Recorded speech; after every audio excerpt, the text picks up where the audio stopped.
अगर आप मेरे आईसीयू में 6 महीने चल के चलो तो आपको ऐसा लगेगा कि हमारी ज़िंदगी बहुत अच्छी है, कितनी परेशानियां हैं दुनिया में।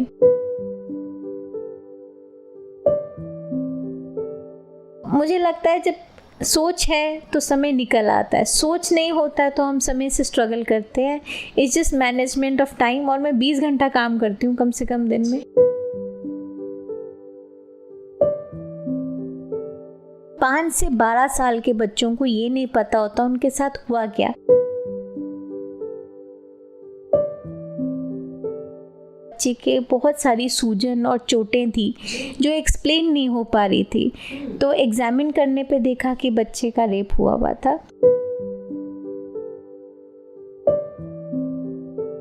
देखिए, हमारी सोसाइटी ऐसी है कि 80% जो ये केसेस होते हैं वो फैमिली मेम्बर ने ही किया होता है। 80%।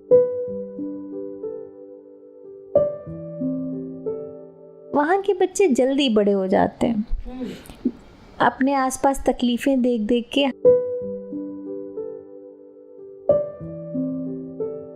आप थोड़ा हाथ बढ़ाइए, हम थोड़ा हाथ बढ़ाएं, बस बच्चे को ठीक करके घर भेजें।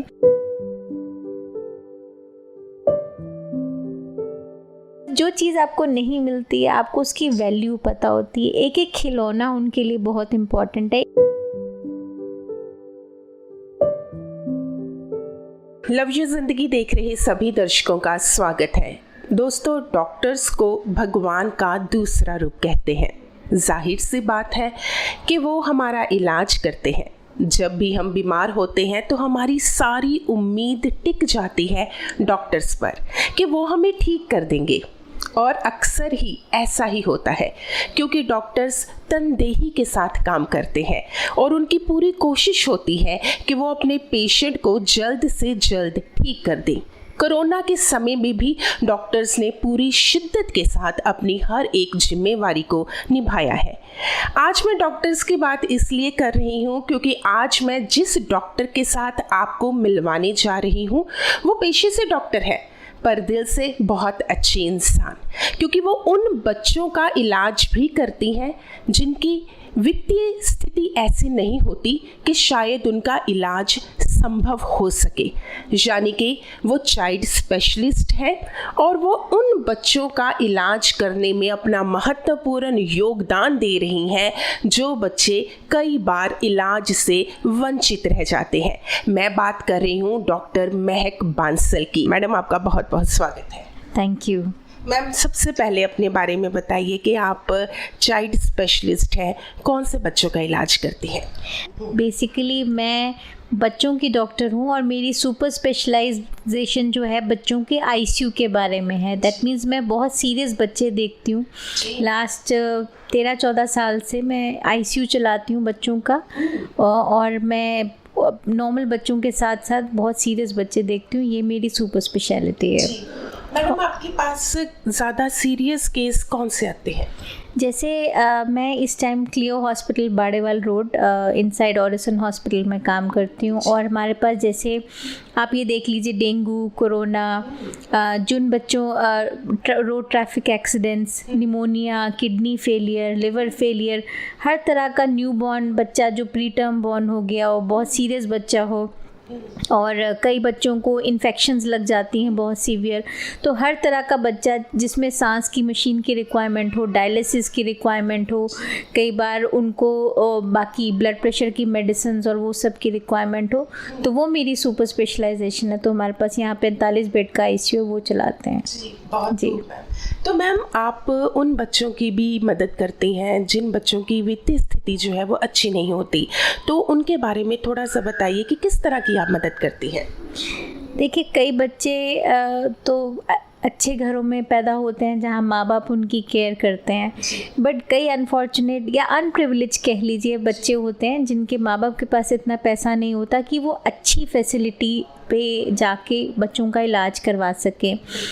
तो मैं बहुत टाइम से जो स्लम्स के बच्चे हैं वहाँ जाके बच्चों का देख रेख करती हूँ, उनका चेकअप करती हूँ, उनको दवाइयाँ देनी, ये सब करती हूँ। और कोई बच्चा मेरे पास हॉस्पिटल में आ जाए जिसके पास ज़्यादा पैसे नहीं हैं या उनको पैसे की दिक्कत है, तो बाय गॉड्स ग्रेस कई लोगों की मदद से या हम अपनी तरफ से बहुत कुछ करके कोशिश करते हैं कि हर बच्चे को अच्छा इलाज मिल सके और वो बच्चा ठीक ठाक होके घर जाए। तो इन दोनों तरीक़ों से और कई एनजीओज़ के साथ मिलके मैं बच्चों का इलाज करती हूँ जहाँ मेरे से पॉसिबल हो सकता है। तो मैम खर्चा तो काफ़ी आ जाता होगा, क्योंकि कई इलाज होते हैं जिसमें हम सिर्फ मेडिसिन देकर बच्चे को ठीक कर सकते हैं, लेकिन बहुत सारी ऐसी समस्याएं होती हैं जिसमें सर्जरी करनी पड़ सकती है। तो क्या आप सर्जरी वगैरह का खर्चा भी उठाती हैं? देखिए, जो बहुत मेजर खर्चे होते हैं वो मैं अकेले नहीं कर सकती, बट मेरे पास बहुत अच्छी टीम ऑफ डॉक्टर्स है, ठीक है। मेरे पास कुछ अच्छे लोग जुड़े हुए हैं एंड कई चीज़ें, जैसे लुधियाना में अगर आप लेके चलो तो सिर्फ पीजीआई है चंडीगढ़ जहाँ पे बहुत अच्छा इलाज और कम पैसों में होता है, बट पीजीआई तक कई बच्चे पहुँच ही नहीं सकते और पीजीआई में कई बार जाके कहाँ मिलना है, क्या करना है, बहुत मुश्किल होता है। तो लुधियाना में हम लोग यही कोशिश करते हैं कि आपस में इकट्ठे काम करके, है ना, और कई लोगों की मदद से, कई डोनर्स की मदद से, या और मैं कहती हूँ हर इंसान थोड़ा बहुत करता है अपने बच्चे के लिए, उसको जस्ट एक सपोर्ट चाहिए होता है। तो हम लोग यही कोशिश करते हैं कि जो मैक्सिमम आप थोड़ा हाथ बढ़ाइए, हम थोड़ा हाथ बढ़ाएं, बस बच्चे को ठीक करके घर भेजें। तो इस तरीके से बाय गॉड्स ग्रेस चलता रहता है सब कुछ। बहुत अच्छी बात है।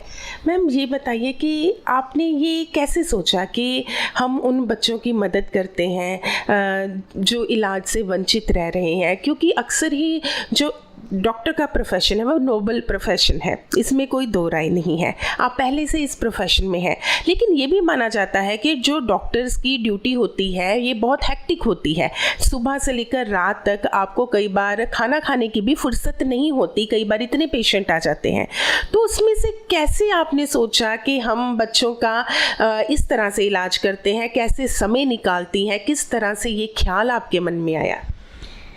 देखो, मुझे बचपन से ना बच्चों से बहुत प्यार रहा, तो जब मैं बड़ी हुई तो मैं डॉक्टर भी इसी कारण बनी कि चलो मैं बच्चों की डॉक्टर बनना चाहती थी, एंड दैट वे मैं बहुत लकी रही हूँ लाइफ में कि मैं बच्चों की डॉक्टर बनी।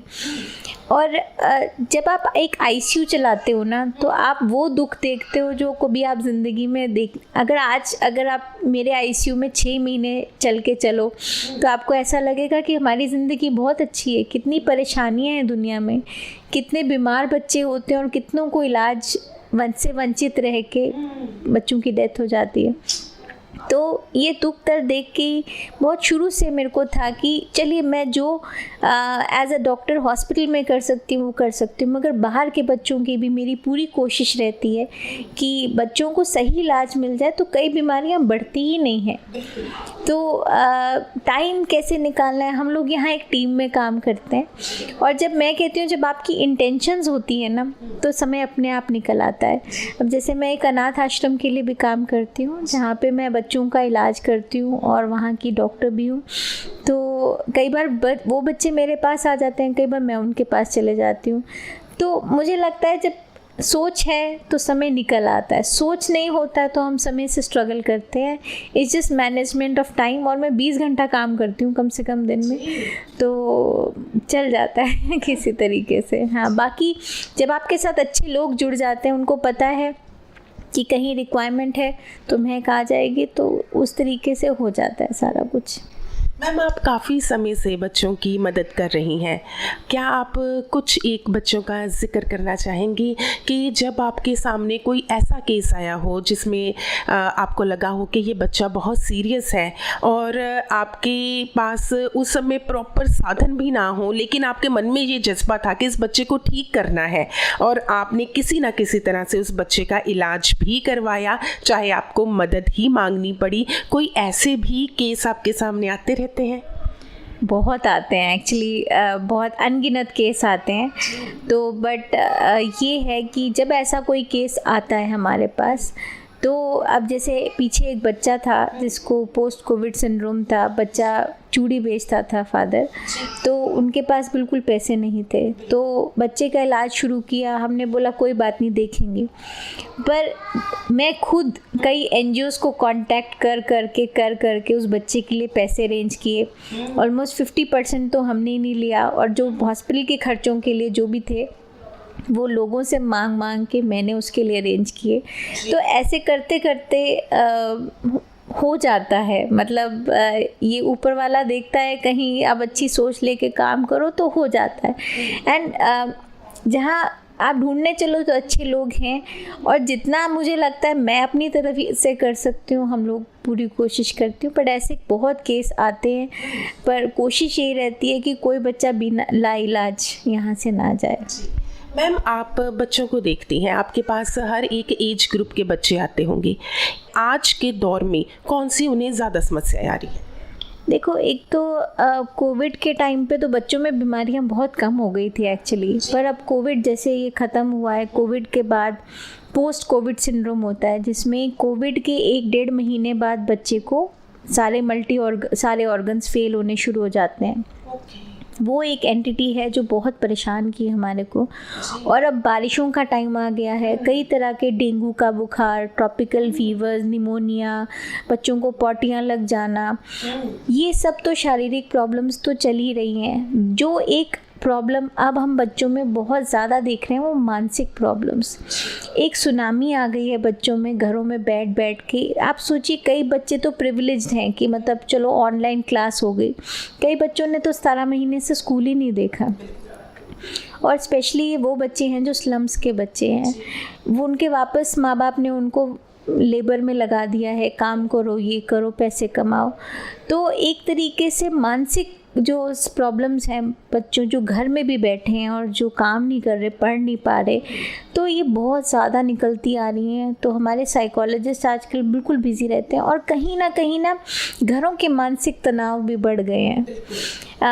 माँ बाप घरों में बैठे रहे, मानसिक तनाव आपस में हुए, बच्चों पे निकले। तो अभी मेरे ख्याल से बहुत ज़्यादा बच्चे स्ट्रेच्ड हैं इन प्रॉब्लम्स को लेके। तो देखिए, बाकी मोटापा बढ़ जाना, मोटापा बहुत बढ़ गया है बच्चों के अंदर। तो ये हमें एक जैसे कह लो हर दूसरा तीसरा बच्चा हमें ऐसे दिखता है।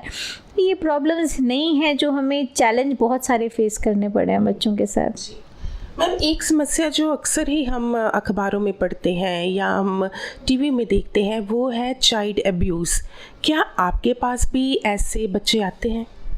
मैं पिछले 8 साल से चाइल्ड अब्यूज़ प्रिवेंशन के लिए काम कर रही हूँ, जिसमें मेरे पास एक मॉड्यूल है। मैं स्कूल्स में जाके और ऑर्फनेजेस और बाकी सब जगह जाके बच्चों को ये सिखाती हूँ कि अपना बचाव खुद कैसे करना है। जिसमें आपने सुना होगा अच्छा छूना बुरा छूना, उनको ये आदत पता होना चाहिए। 5 से 12 साल के बच्चों को ये नहीं पता होता उनके साथ हुआ क्या। तभी आप इंसिडेंट देखते होंगे, किसी को पता चला 5 महीने से बच्चा अब्यूज़ हो रहा है, किसी बच्चे को 3-4 साल के बच्चे को हफ्तों पता नहीं चलता कि उसके साथ क्या हो रहा है। तो हमें बच्चों को बहुत ही सिंपल लैंग्वेज में समझाना होता है कि बेटा ये आपके साथ हो तो ये बुरा छूना है, और ये आपने एक्सेप्ट नहीं करना है, ये हमें बताना है। एंड चाइल्ड लाइन एक हमारी चाइल्ड लाइन है, मैं उसकी वॉलंटियर भी हूँ। तो हम लोग चाइल्ड लाइन की मदद से ऐसे बच्चों को रिकॉग्नाइज़ करके उनको एक तो पहले उस शोषण से बचाते हैं, और जब मतलब जो भी जो कल्प्रिट है उसको कोशिश करते हैं कि उसको सज़ा दिलवाएं। और बच्चों का रिस्टोरेशन वो बहुत इम्पॉर्टेंट है कि वो बच्चा एक नॉर्मल ज़िंदगी जिए, तो वो उसमें कोशिश करती हूँ। ये मुझे 8 साल हो गए। अभी हाल फिलहाल मेरे साथ एक बच्चा मेरी ओपीडी में आया था, जिसमें बच्चे के बहुत सारी सूजन और चोटें थी जो एक्सप्लेन नहीं हो पा रही थी। तो एग्ज़ामिन करने पे देखा कि बच्चे का रेप हुआ था। तो विदिन 15 मिनट्स चाइल्ड लाइन के साथ आधे घंटे के अंदर हमने उसके स्टेप फादर को अरेस्ट करवा दिया, और अब वो जेल में है। बच्चा वापस माँ के पास है, उसकी अब हमने पढ़ाई शुरू कर दी है, और वो छोटी सी 3 साल की बच्ची अब बेटर है। तो ऐसे केसेस आते हैं, हमें चुप नहीं रहना चाहिए। हमें कोई ऐसी चीज़ जो गलत दिख रही है, आपको सिर्फ चाइल्ड लाइन को फ़ोन करना है या मुझे फ़ोन करना है। 1098 चाइल्ड लाइन का नंबर है।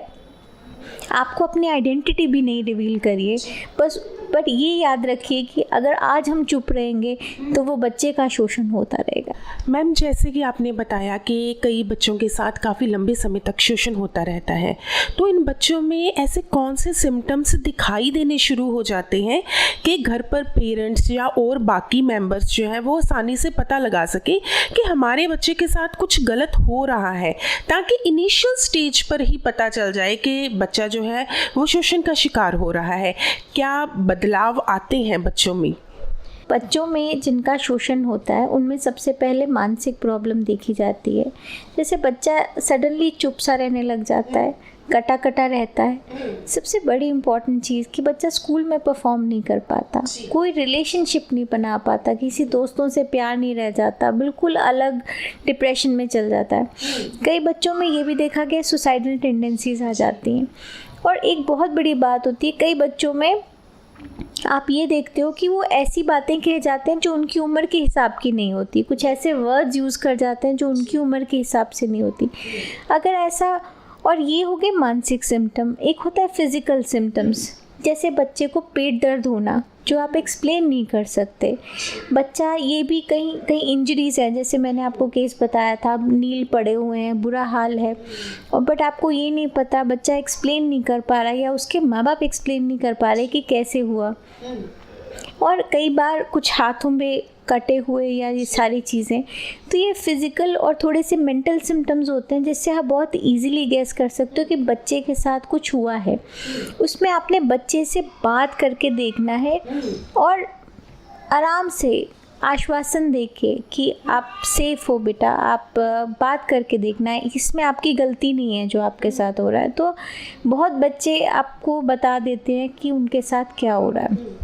मैम, अक्सर ही ऐसे भी हमने केस देखे हैं कि जिसमें बच्चों का जो शोषण है वो करने वाले उनके परिवार के सदस्य ही होते हैं और या बहुत करीबी होते हैं जिनका घर में आना जाना होता है। ऐसी सिचुएशन में बच्चों को आप कैसे संभालती है, क्योंकि वो फैमिली मेम्बर इन्वॉल्व होते हैं, उनके साथ भी वो बात नहीं कर पाते होंगे। फिर जब आपके पास वो केस आता है तो इन बच्चों को आप किस तरह से कॉन्फिडेंस में लेती हैं और वो अपनी बात आप तक कहते हैं? किस तरह से इन बच्चों को टैकल किया जाता है? देखिए, हमारी सोसाइटी ऐसी है कि 80% जो ये केसेस होते हैं वो फैमिली मेम्बर ने ही किया होता है, 80%। तो ऐसे में कई बार माँ बाप बच्चों की बात नहीं सुनते। जब हम इनको रिकॉग्नाइज़ करते हैं तो बच्चों को एक हमेशा, मैं तभी बोलती हूँ, मैं ये प्रोग्राम इसलिए करती हूँ कि हर बच्चे को पता हो कि अगर आपके माँ बाप नहीं सुनते, आपका स्कूल टीचर तो सुनेगा, वो भी नहीं सुनता, आप चाइल्ड लाइन को फ़ोन करो 10-9-8। आप कोई भी बच्चा 5 साल का, 6 साल का अगर चाइल्ड लाइन को फ़ोन करता है, पहले तो उन्हें ये पता होना चाहिए कि उनके साथ गलत हो रहा है। बच्चों को यही नहीं पता होता उनके साथ गलत हो रहा है, और जब वो कुछ बताने की कोशिश करते हैं तो माँ बाप चुप करवा देते हैं कि नहीं नहीं बेटा, आपके मन का वहम होगा। ये मन का वहम नहीं होता है। सिर्फ एक रेप को चाइल्ड अब्यूज़ नहीं कहते हैं।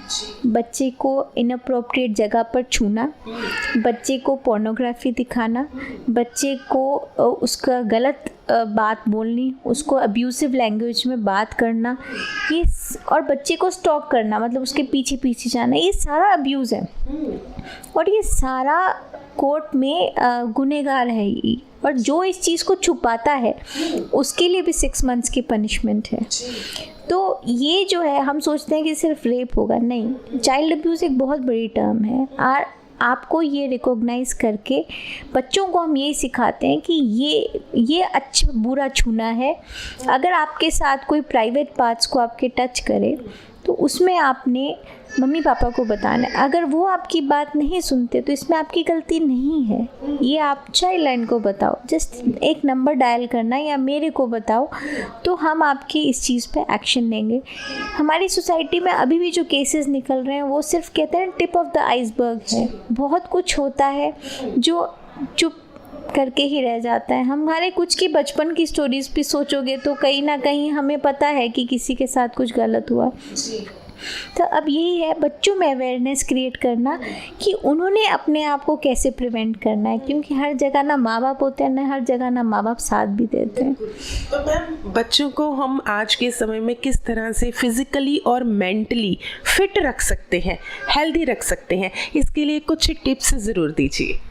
देखिए, सबसे पहले एक अच्छी डाइट मतलब बैलेंस डाइट। हम इसको डुअल मैल न्यूट्रिशन कहते हैं। या तो बच्चे बहुत पतले हैं या बहुत ओबीज हैं, तो बीच वाले तो ख़त्म ही होते जा रहे हैं। तो आपको एक प्रॉपर डाइट, जो मतलब आजकल ये जंक फूड और ये सब वो सब नहीं होना चाहिए, घर का खाना सिंपल।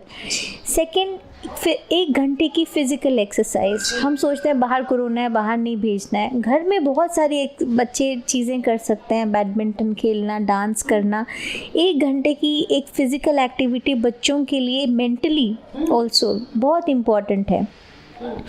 एंड थर्ड, मुझे लगता है कि माँ बाप को अब वो समय बदल गया है कि माँ बाप को एज अ फ्रेंड बच्चे को ट्रीट करना पड़ेगा, एज अ पेरेंट नहीं। क्योंकि ये मेंटल प्रॉब्लम्स जो बदल रही हैं, ये जैसे सोशल मीडिया आ गया, फेसबुक हो गया, बच्चे वहाँ पे फ्रेंड्स ढूंढते हैं, वर्चुअल फ्रेंड्स ढूंढते हैं ना। तो बच्चों के साथ टाइम बिताइए, उनके फ्रेंड्स की तरह रहिए। ये गैजेट कंट्रोल बहुत ज़रूरी है, मोबाइल पे कंट्रोल। और आई थिंक हम सारे एक मोबाइल पकड़ा के कहते हैं कि जी अब जो मर्जी कर, हमारा दिमाग नहीं खा, हम फ्री हो गए। ये एटीट्यूड बहुत गलत है। हम किसके लिए कमाते हैं? अपने बच्चों के लिए, अपने बच्चों का ध्यान रखने के लिए। तो आई थिंक हमें एज अ पेरेंट ये बार बार सोचना पड़ेगा कि हमें अपने बच्चों के साथ टाइम स्पेंड करना है, तो उनकी मेंटल फिटनेस के लिए। ये आप स्लम एरियाज़ के बच्चों को भी देखती हैं, और आपके पास हॉस्पिटल में मिडिल क्लास और हाई मिडिल क्लास हर तरह के बच्चे आते हैं। क्या दोनों की प्रॉब्लम्स में या इम्यून सिस्टम में फ़र्क होता है? हालात इम्यून सिस्टम को तय करते हैं? देखिए, जो छोटी मोटी बीमारियां जैसे खांसी ज़ुकाम होना, बुखार हो जाना, पोटियाँ लग जाना, ये स्लम के एरिया के बच्चों में ज़्यादा होता है। पर उनका इम्यून सिस्टम इतनी बीमारियां झेल के डेफिनेटली स्ट्रॉन्ग हो जाता है। मगर जो बड़ी बीमारियां हो जाती हैं, जैसे कोई आप कह लो निमोनिया बन जाना, किडनी फेल हो जाना, ब्लड के कैंसर्स हो जाना, और कई बार कोई एक्सीडेंट हो जाना, ये कोई बड़ा छोटा नहीं देखता है। जो मेजर बीमारियां होती हैं, बड़ी बीमारियां होती हैं, वो ये नहीं देख के आती कि इसके पास पैसे हैं कि नहीं हैं। ऐसे में हम लोगों, मैं तभी बोल रही हूँ, जैसे नॉर्मल ओपीडी करने के लिए बच्चों के लिए बहुत सारे हॉस्पिटल्स हैं, सिविल हॉस्पिटल है, बाकी सब है। मगर जो ये मेजर बीमारियाँ होती हैं, जहाँ बच्चा सीरियस हो जाता है और उसको आईसीयू की ज़रूरत पड़ती है, ये समय देख के और पैसा देख के नहीं आती हैं। ये किसी के साथ कहीं पे भी हो सकता है, और कहीं कहीं मुझे लगता है कई ऐसी बीमारियाँ होती हैं जो गरीब के साथ ज़्यादा होती हैं। तो बट हाँ, बाय गॉड्स ग्रेस, मतलब ये है कि कुछ इम्यूनिटी छोटी छोटी वायरल इन्फेक्शंस के लिए या छोटी छोटी बीमारियों के लिए स्लम के बच्चों में ज़्यादा होती है। फिर उनको गोली पकड़ाओ ऐसे पक करके खा जाते हैं छोटे छोटे बच्चे, तो उनको सिरप भी नहीं देना पड़ता, वो गोली चबा जाते हैं। तो दैट वे उनके अंदर कंप्लायंस भी ज़्यादा होती है एज़ कम्पेयर टू बाकी। आई थिंक ये तो रब की मेहर है कि ठीक है, छोटी बीमारियों से रिकवर कर जाते हैं जल्दी। क्या कोई वैसे उनकी मानसिक अवस्था का फ़र्क होता है दोनों बच्चों में? जो एक बच्चे हैं जिनके पास गैजेट्स हैं, सारा कुछ देखते हैं, सुबह स्कूल जाते हैं, शाम को घर आते हैं, टीवी देखा, अपने मोबाइल पर बातें की। एक वो बच्चे हैं स्लम एरियाज़ में जो हो सकता है कि पता नहीं छत भी उनके पास है कि नहीं है, वहीं पर बैठना, वहीं पर खाना पीना। क्या उन बच्चों की जो हम पर्सनैलिटी डेवलपमेंट कह सकते हैं, उनमें फ़र्क आता है? बिल्कुल आता है। एक बच्चे को आप प्रोटेक्ट करके रख रहे हो, उसको दुनिया बिल्कुल नहीं पता, तो उसकी मानसिक, उसके लिए तो छोटी सी दर्द भी बहुत बड़ी दर्द होती है, चीखे मार मार के पूरा हॉस्पिटल उठा लेता है। और एक वहाँ का बच्चा, स्लम का बच्चा, वहाँ के बच्चे जल्दी बड़े हो जाते हैं अपने आसपास तकलीफ़ें देख देख के। हम खुद भी देखती हूँ मैं, कई बार वापस बच्चों कैंसर्स के बच्चे आते हैं, वो ऐसी ऐसी बातें करते हैं जो शायद 25 साल का बंदा भी बात ना करे। तो जैसे जैसे आपके आसपास जो आपकी समस्याएं हैं, जो आपका वो है मतलब माहौल है, उससे आप जल्दी बड़े हो जाते हो, आप जल्दी मैच्योर हो जाते हो, आपको अपनी संभाल आनी शुरू हो जाती है। तो उन बच्चों में आप देखो पढ़ाई का उनको ज़्यादा होता है कि हमें पढ़ना है। क्यों? बिकॉज जो चीज़ आपको नहीं मिलती है आपको उसकी वैल्यू पता होती है। एक एक खिलौना उनके लिए बहुत इम्पॉर्टेंट है, एक कपड़ा उनको दे दो, एक चॉकलेट दे दो तो उनके लिए बहुत इम्पॉर्टेंट होती है। कोई दवाई करके इलाज भी कर दे तो हाथ जोड़ के थैंक यू करके जाते हैं। तो ये डेफिनेटली मैंने देखा है कि वो बच्चे डेफिनेटली रब का रूप होते हैं। और जैसे मैं अनाथ बच्चों की बात करती हूँ तो वो तो पूरे रब ही हैं मेरे लिए, क्योंकि आप देखोगे कि उनके अंदर इतनी सहनशीलता, इतना प्यार। एक एक बच्चा ऐसा है कि उसमें रब दिखता है। वो होता है डेफिनेटली, बच्चे सारे प्यारे होते हैं, जस्ट उनके अंदर माहौल देख के और समस्याएं देख के जो शक्ति होती है उनको झेलने की, वो डेफिनेटली बहुत बेटर होती है। मैम, जाते जाते हम ये ज़रूर पूछना चाहेंगे कि आने वाले समय में क्या सोचा है? आप बच्चों की सेवा तो कर ही रही हैं, लेकिन एक विज़न होता है कि मैं आने वाले समय में ऐसा भी कर पाऊँ या बच्चों के लिए कुछ ऐसा कर जाऊँ। तो क्या ऐसा कोई सपना है जो आप भविष्य में पूरा करना चाहती हैं? देखिए, एक तो मेरे को हमेशा लगता था कि पंजाब आसपास के एरिया में कोई बच्चा बिना इलाज के उसकी वो नहीं होनी चाहिए कि पैसा नहीं है तो उसका लाइलाज रह जाना चाहिए। तो मेरी कोशिश चल रही है, देखिए कहाँ तक कर पाती हूँ, बट ये पूरी कोशिश रहती है कि अच्छा इलाज हर बच्चे को मिले, हर बच्चा ठीक हो। तो ये दूसरा, मैं ये मानती हूँ कि हर बच्चे को एजुकेशन का हक है, हर बच्चे को एक वो लाइफ जीने का हक है। वो उसको मिलती नहीं मिलती, तो हम लोग बहुत लोग कोशिश करके, चाहे बच्चा गरीब हो जैसे मर्जी हो, हमारी कोशिश रहती है कि हम बच्चों को एजुकेशन दें। क्योंकि आज मैं जो कुछ कर पा रही हूँ इसीलिए है क्योंकि मेरे माँ बाप ने मुझे तालीम दी। अगर नहीं होती तो हम इसमें से कुछ भी नहीं कर सकते। तो अगर आप पढ़े लिखे हो, आपके पास एजुकेशन है, ये दुनिया आपकी है, ये डिग्री जो है हमसे कोई नहीं छीन सकता। तो अगर बच्चे को की ज़िंदगी बनानी है तो उसको एजुकेशन चाहिए।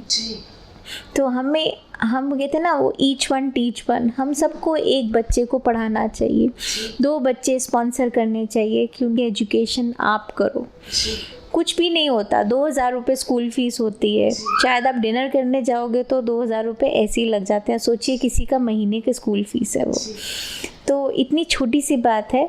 बट एक एजुकेशन और एक अच्छा इलाज मेरी हमेशा विजन रहा है। देखिए कहाँ तक पहुँचती हूँ, बट मेरे साथ बहुत अच्छे लोग जुड़े हुए हैं एंड कोशिश यही रहती है कि हम लोग ये अचीव कर पाएँ। और हमारी भी यही दुआ है कि आप अपने इस मिशन में कामयाब हुए, और मुझे लगता है कि आप ज़रूर होंगे, क्योंकि आपने ही कहा था कि अगर नीयत साफ़ हो, अच्छी सोच हो, तो लोग भी जुड़ते हैं और परमात्मा भी साथ देता है। तो वाकई ही दोस्तों, कहते हैं कि बच्चे जो हैं हमारे देश का भविष्य होते हैं। मैडम ने जैसे कहा कि 2 चीज़ें बहुत ज़रूरी है। अगर हम बच्चों को एजुकेट कर देंगे और उनकी हेल्थ का ध्यान देंगे तो वाकई ही हमारा जो भविष्य है बहुत ही सुनहरा होगा, खूबसूरत होगा, क्योंकि पढ़े लिखे बच्चे जो हैं वो हमारे देश का कल है। इसलिए आप भी सोचिए इस बारे में। और जैसे मैम ने कहा है कि अगर हम कोशिश करें, अपने घर से कर सकते हैं, अपने आसपास देखें, बहुत सारे ऐसे बच्चे मिल जाएंगे जो पढ़े लिखे नहीं हैं। अगर हम उनको 1 घंटा भी अपनी ज़िंदगी का दे देते हैं और उन्हें थोड़ा सा पढ़ाना शुरू कर देते हैं, या अगर हमारे आसपास किसी बच्चे का शोषण हो रहा है, उसको बंद करने के लिए अगर हम आवाज़ उठा लेते हैं, तो कहीं ना कहीं हम उस बच्चे की ज़िंदगी में खूबसूरत मोड़ ला सकते हैं। इसी आशा के साथ कि मैम जिस तरह से अपनी ज़िंदगी को प्यार कर रहे हैं, दूसरों की ज़िंदगी में खुशियाँ भरकर उनको अपनी ज़िंदगी के साथ प्यार करना सिखा रहे हैं। और मैम, आपके चेहरे की मुस्कुराहट बनी रहे। हमारे इस खास कार्यक्रम में इतना ही, इजाज़त दीजिए, धन्यवाद।